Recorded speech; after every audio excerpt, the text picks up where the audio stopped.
एगो नया नया हम सोले बानी मालो बड़ी सुनर बारे ओकरा बनोले भगवान वो कतिर थी नजर वो पतली कमर वो माही बाप भइले बस नर नामा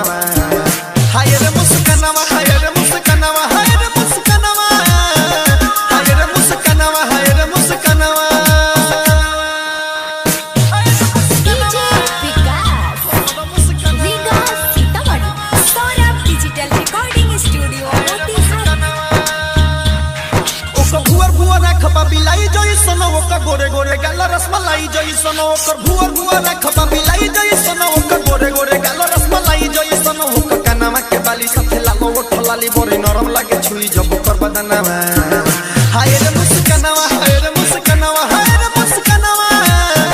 हमरो मुस्कानावा हाय रे मुस्कानावा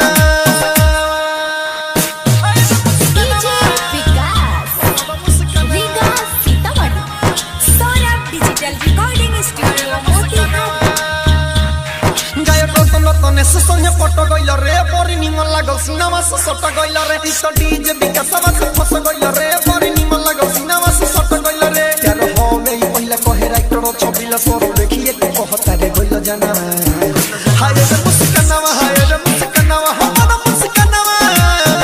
हाय रे मुस्कानावा हमरा मुस्कानावा एगो नया नया हम